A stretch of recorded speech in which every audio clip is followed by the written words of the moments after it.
Having achieved full consciousness as man, he has already arrived at his destination and now possesses the capacity to become fully conscious of his soul.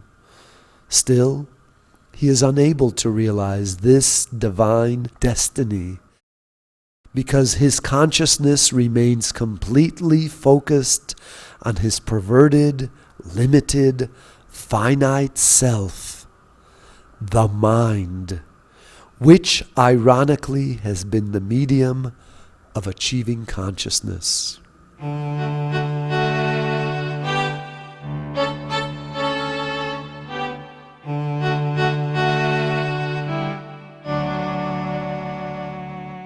Before he can know who he is, man has to unlearn the mass of illusory knowledge he has burdened himself with on the interminable journey from unconsciousness to consciousness.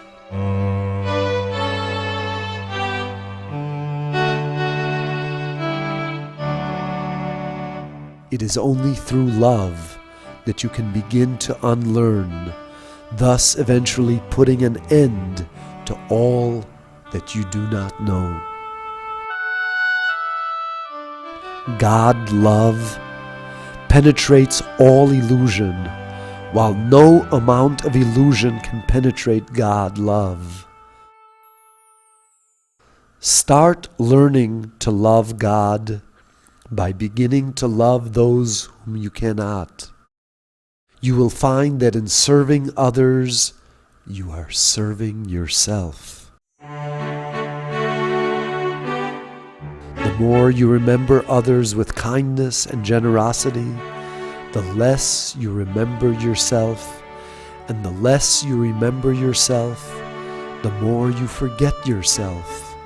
And when you completely forget yourself, you find me as the source of all love.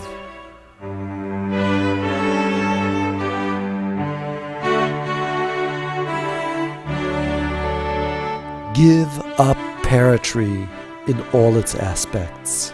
Start practicing whatever you truly feel to be true and justly to be just. Do not make a show of your faith and beliefs. You have not to give up your religion, but to give up clinging to the outer husk of mere ritual and ceremonies. To get to the fundamental core of truth underlying all religions, reach beyond religion.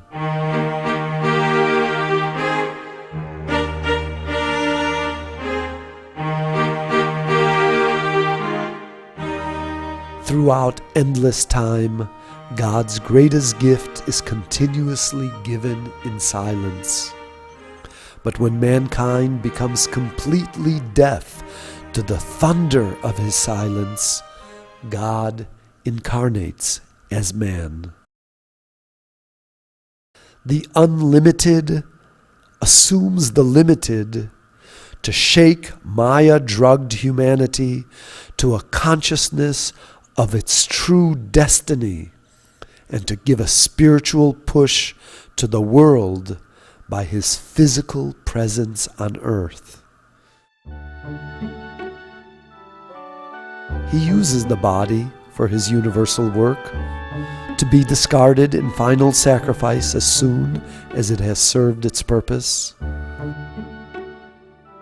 God has come again and again in various forms, has spoken again and again in different words and in different languages, the same one truth.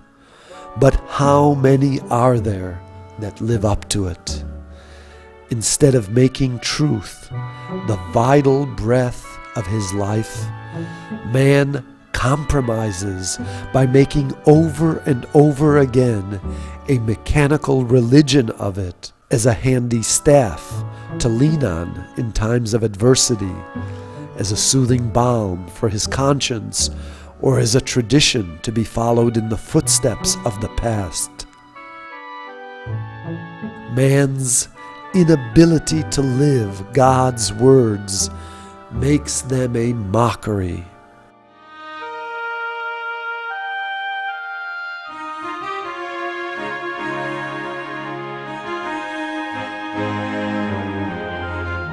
How many Christians follow Christ's teaching to turn the other cheek or to love thy neighbor as thyself?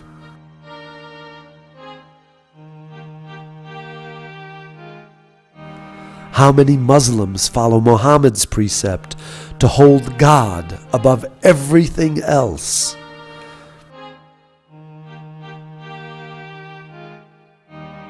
How many Hindus bear the torch of righteousness at all costs? How many Buddhists live the life of pure compassion expounded by Buddha? How many Zoroastrians think truly, speak truly, act truly?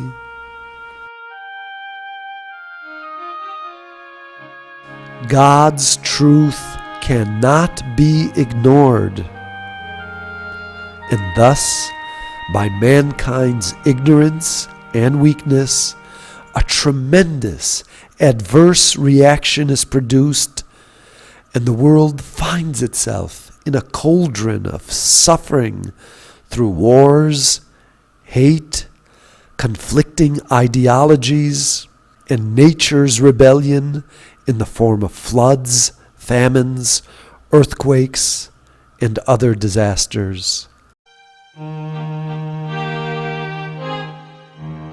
Ultimately, when the apex is reached, God manifests anew in human form to guide mankind to the destruction of its self-created evil, that it may be reestablished in the divine truth.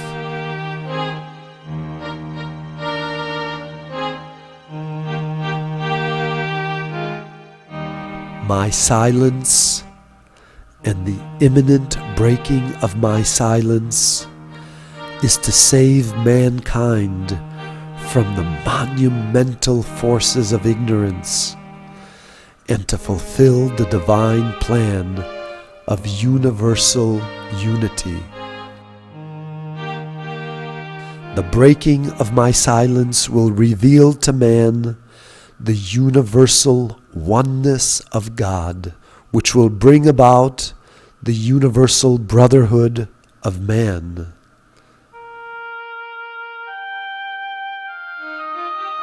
My silence had to be. The breaking of my silence has to be soon.